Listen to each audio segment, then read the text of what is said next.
there, it's Amy, and welcome to this bonus episode of the podcast. I'm so excited that you are here with me. You know, we're dropping a couple of bonus episodes every so often because during this series, Surround Yourself with Greatness, we also want to share, and I really want to share, some personal hacks, some tips and tricks that I have incorporated into my life because, to be quite honest with you, some of you have asked, which is really cool, and I so appreciate that.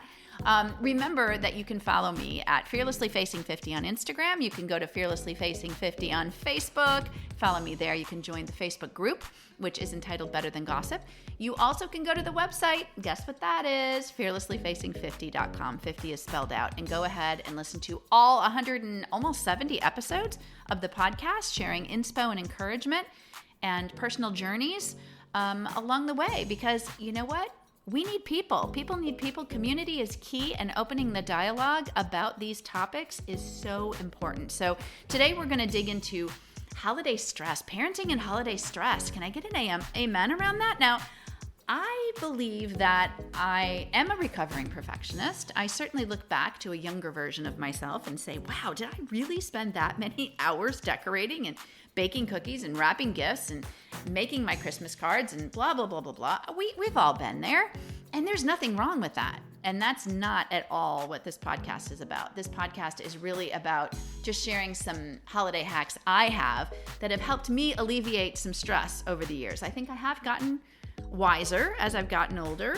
And, my kids are grown. They're out of the house. So, it's a different phase of life for me. So even if you're a young mom listening, and it doesn't really matter. There's just certain ways that we can alleviate some of the holiday stress that comes with it no matter what age we are, to be honest.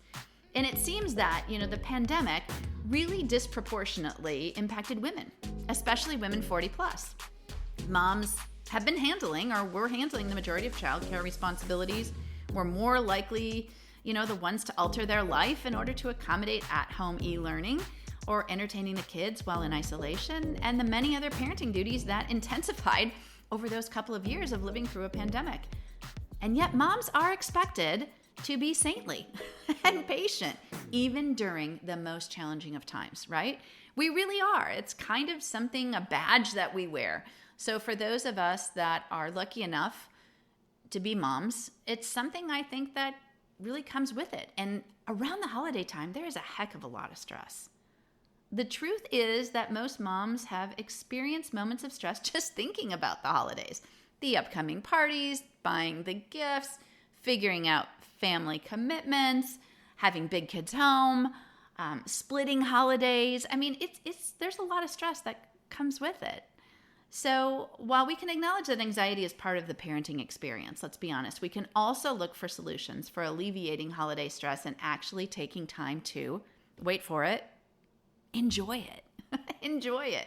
So I wanted to share just real quickly my 3 hacks to help ease the perfectionism stress of the holidays. So let's go with number 1. Let go of the P word, perfectionism. If all of the holiday decorations, presents, cookies, outfits, all the responsibilities must be done perfectly, you are setting yourself up for stress and over-the-top anxiety.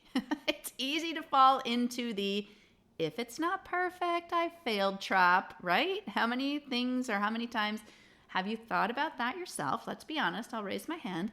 Show your imperfections, your vulnerabilities. Happy and meaningful, joy-filled hearts are what we really need to strive for, and it's hard. So I think one of the things we really need to do is identify our stress triggers. Are there disproportionated, I believe that's a word, responsibilities for moms as we are, compare ourselves to our partners? Does it seem like we have more than our partner? Let's kind of look if that triggers some stress. Endless clutter and mess. Okay, that's big time for me. Does that stress you out? Lack of support. Is that one of your triggers? High levels of anxiety and stress. Okay, that could be a trigger. Maybe fussy young kids, the witching hour. Does that sound familiar for you young moms that are listening? Lack of personal time, not having a moment to yourself, or sleep deprivation. Those could be some triggers. So think about those. Open the dialogue with your partner, spouse about those things that really trigger the stress for you, and see if you can come up with a plan of action so that the responsibilities don't all fall on you. that's a good way of kicking perfectionism to the curb, I think. So if that resonates, that's my number one hack. Number two is there is power in saying no. This is so challenging, right? Because we feel like we're letting people down if we say no. But when you make thoughtful choices about what you want to do and not what others need you to do, you can participate in the things that are meaningful to you and bring you joy rather than those that make you anxious. I think that's a big one for us. I really do. There is power in saying no. Build your village. Build your village. Identify your connected community. Building your community is more important than ever. Whether it's an online community or in person, build your community of support and ask for help. Ask for help. Technology now allows us for global connection, and moms can connect and bond with other moms all over the country and the globe to support one another. So that's really, really an important thing. And my last hack is take time to remember those who are not with you. This is a big one to me because it's very personal for me. I've lost my parents, and I grew up with, I don't want to say Norman Rockwell because that's I think what everybody thinks they grew up with. They have these memories of, the perfect Christmas. And that really wasn't the case, believe me. I know my mom was always stressed trying to figure out presents for 5 kids. And, everything that goes along with it, and bake her fudge that she had to bake every year and all of these things. But you know what? Really try to remember those who are not with you. The holidays can be a really sad and stressful time when you've lost someone that you love. So create a tradition to remember them. Every year in November, my heart is really sad. It's like that seasonal disorder, I think. I can't remember. I think it's sad. But anyway, I definitely around November 1st, my heart is sad. I miss my parents. I miss my mom and dad and the memories and the traditions. And sometimes they really overwhelm me. So one thing I've done every year since the passing of my mom was someone who always had people in her house. She was a girl's girl, kind of like me. She loved her women friends. My dad loved that she was so involved in the community and had so many friends and such a great network. And she always had women over at the holidays. And one thing I do every year is honor my mom with a brunch. And every year it's been different. I invite different women. There are some repeat offenders, repeat visitors that attend the brunch. But usually I bring up to 12 women, and they are women that have touched me and encouraged me over the past year. I invite them to brunch. Some are working moms, some are retired, some are fighting cancer. One woman I think of died a few months after being at the brunch. It's just a really great way for me to remember and honor my mom, but also honor the incredible women that are part of my life. So I do it every year. And it's something that I really encourage you to do is if the holidays present themselves with a bit of sadness and loss for you, take time to remember them and create a tradition around it. So those are my 3 hacks, and I hope that you find value in them. And I hope that anything or something or one thing or a multitude of things that I said bring you some inspiration this holiday season.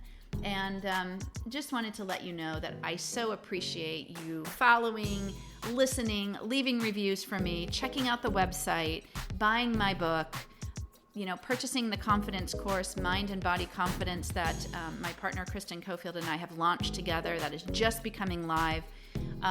It really means a lot, and I'm so encouraged by the messages that I get from women saying, hey, I tried that, thanks so much, or something that I talked about, or someone that I had on the podcast that I interviewed. Go back and listen to them, because I'll have to say, every episode that I do, I learn something new.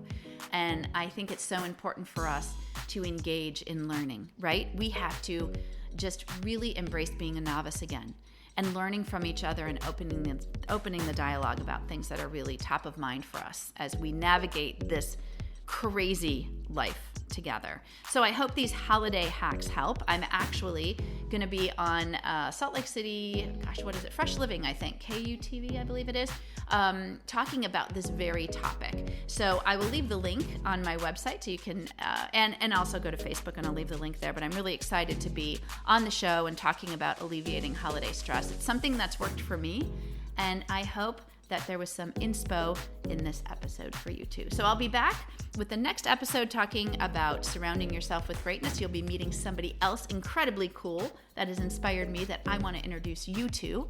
And you know what? Go forth and be awesome and reach out to somebody that needs it this week. See you soon.